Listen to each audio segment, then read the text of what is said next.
Hi, I'm Erin with Me Time. One of our subscriptions, Perfectly Pieced, is all about piecing and quilting in the hoop, right on your home embroidery machine. Ready to get started? So, how do you piece and quilt in the hoop? Let's start by talking about the anatomy of a block. First, you've got your template. This is going to show everything your machine will stitch. This outside line is the trim line. In other words, when you're done stitching the block, you're going to trim the block on the trim line.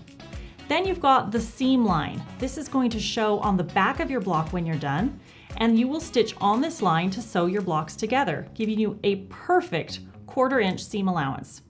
Next is the batting tack down line. This is just a tiny bit inside the seam line, and when we place our batting and trim it down here, it means the batting will not be in your seams and your quilt will lie beautifully.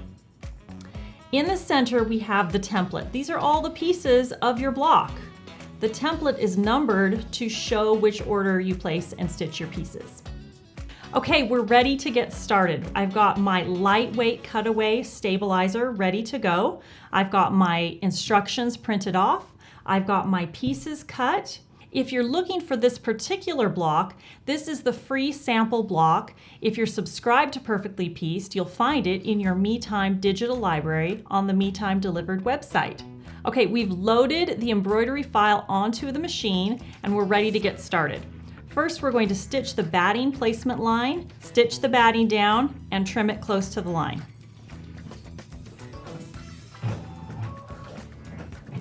Here's the batting placement line. We're going to place the project batting completely covering the placement line. Now we'll trim the batting close to the stitch line. We've stitched out the piecing template. I did that in a dark color so you'd be able to really see what's going on. Okay, we're ready to place fabric number 1. The first piece is placed right side up, covering the whole piece 1. I've stitched piece 1 down. Now I'll trim it close to the stitch line.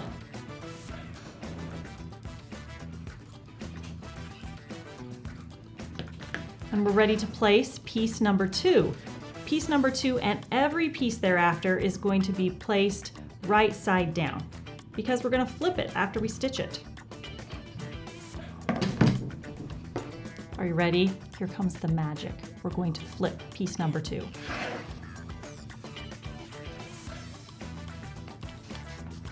Okay, now we're going to press our seam. Pressing is crucial to making your block perfect.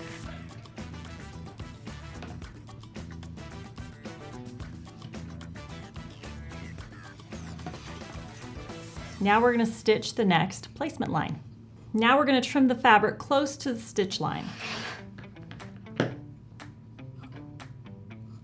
We're ready to place our next piece of fabric, and you notice I have white, so you want to make sure you use Kimberbell fusible backing on the back so you don't get any shadowing. We don't want to see this red fabric through behind our white fabric. Now you'll notice I'm not using paper tape. That's always an option. If it makes you feel better or you find that your pieces are moving around, that's a great option. We're going to flip this seam and press it. We're ready to stitch the next trimming placement line. Okay, now we'll trim the fabric close to the stitch line.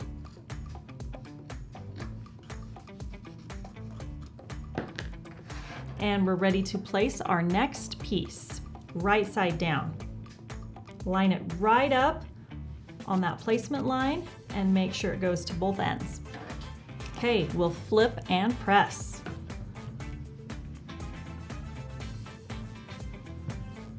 On this next piece, I'm going to use a piece of paper tape. And the reason is because I have this little corner and I don't want it to get caught on my presser foot.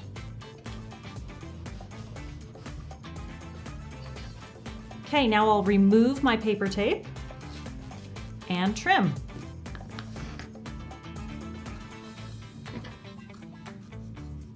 Okay, I'm on piece number 6. One more to go. Right side down, line it up, and we'll flip and press. I'm going to use a piece of paper tape again. I've got that little corner sticking up. Okay, are you ready to place your last piece? Trim down this placement line. Okay, here we are. We're ready to flip the last piece and see how our block looks. Let's press it down. Look at these perfect triangles. Next, we'll stitch the trimming line. This is going to show you the outline of the block. Okay, now you can see our block. We're not ready to trim it yet. Now the rest of the magic happens. We are going to quilt this block right in your embroidery machine. No need to load another file. No need to take it to another machine. We're ready to go right now. Here we are. Check out this quilting. This is custom quilting designed just for this block. Let's pop it out of the hoop and we're ready to trim. I'm going to use Kimberbell's orange pop rulers to trim this block, but if you don't have them, that's fine. This orange pop ruler is 4.5 by 4.5, and my block size is 4.5 by 4.5. I lined up the stitch lines, the outside of the block, with the inside of the orange pop ruler. All right, let's remove the extra fabric and stabilizer. And voila, I have a perfect 4.5 by 4.5 inch block. Let's flip this block over. Okay, we stitched this with dark gray thread so you can see this really well. I've got the outside of my block. I've got my stitch line. In other words, when I stitch my blocks together, I'm going to stitch right on that line and I will have perfect 1/4 inch seams. And then just inside that stitch line is that batting tack down line. Remember, because of this batting tack down line, the batting will not be in the seam. Brilliant. So now what are you going to do with this block? Anything you want. Put them together and create a beautiful 18 by 18 inch pillow. Sew them together into a quilt. The nice thing is the quilting is done and the batting is already in the block. So now you're going to stitch your blocks together and you're done. Voila! Thanks for joining and go and enjoy some well-deserved me time.